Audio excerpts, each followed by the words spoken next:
Seat से BJP के कद्दावर नेता और केंद्रीय मंत्री नरेंद्र सिंह तोमर को बीजेपी में उम्मीदवार हैं वे, लेकिन कांग्रेस उनके दीमनी ना जाने को लेकर सवाल खड़े कर रही है। तो वहीं बीजेपी का दावा है कि तोमर लाख वोट से जीतेंगे। देखिए रिपोर्ट। केंद्रीय मंत्री नरेंद्र सिंह तोमर दिमनी में बीजेपी के खेवनहार 1 महीने में पहुंचे सिर्फ एक बार। जी हां, करीब 1 महीने में एक ही बार दिमनी से बीजेपी प्रत्याशी नरेंद्र सिंह तोमर अपने विधानसभा क्षेत्र पहुंचे, वो भी सीएम शिवराज सिंह चौहान के साथ जब वहां चुनाव कार्यालय का उद्घाटन हुआ। जबकि तोमर लगातार ग्वालियर चंबल क्षेत्र में हवाई दौरे कर रहे हैं। वैसे तो दिमनी बीजेपी के लिए सुरक्षित सीट मानी जाती रही है, लेकिन इसने 3 बार हाथ तो 1 बार हाथी का साथ दिया है। दिमनी और आसपास नरेंद्र सिंह तोमर की रिश्तेदारी है, तो दिमनी का ही पोरसा उनका पैतृक गांव है।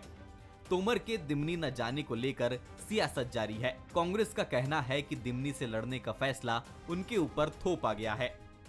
ये इनकी बौखलाहट है, ये चुनाव से बहुत डरे हुए हैं क्योंकि जनता ने जनमानस बना लिया। आप देखिए चारों तरफ, आप जोरा के सड़कों में निकलिए, आप मुरैना की सड़कों में निकलिए, आप मध्य प्रदेश सड़कों में निकलिए। इनके पास में जिताऊ उम्मीदवार नहीं है। हमारे जोरा में कोई चुनाव लड़ने को तैयार नहीं हो रहा है। कई सारे नाम आए, कई सारे केंद्रीय मंत्रियों के नाम सुने मैंने, लेकिन कोई आने को तैयार नहीं हो रहा है। 4 लिस्टें निकल गई। इससे इनकी आप समझ लीजिए कि इनका आत्मविश्वास खत्म हो चुका है। ये चुनाव लड़ने की तैयारी। कांग्रेस के आरोपों पर बीजेपी की तरफ से जवाब दिया पिछड़ा वर्ग आयोग के अध्यक्ष रघुराज कंसाना ने।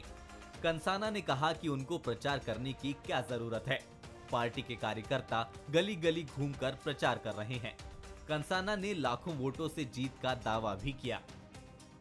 चाहे रोडों की बात हो, चाहे पानी की बात हो या बिजली की और बड़े बड़े पुल बनाने की बात हो, ये माननीय नरेंद्र सिंह जी की देन है। स्वास्थ्य के क्षेत्र में, शिक्षा के क्षेत्र में और सभी क्षेत्रों में उन्होंने विकास कार्य किया है और विकास के पद पर ही भारतीय जनता पार्टी हमेशा चुनाव लड़ती है और उन्हें कहीं प्रचार करने की कोई आवश्यकता नहीं है। हम जैसे उनके पास लाखों करोड़ों कार्यकर्ता हैं। दिमनी विधानसभा की चर्चा प्रदेश में ही नहीं देश भर में है। नरेंद्र सिंह तोमर के उम्मीदवार बनने के बाद ये हॉट सीट बन गई है। तोमर के सहारे बीजेपी दिमनी में कमल खिला पाएगी या नहीं, देखना दिलचस्प होगा। प्रशांत शर्मा, बंसल न्यूज, मुरैना। प्रधानमंत्री नरेंद्र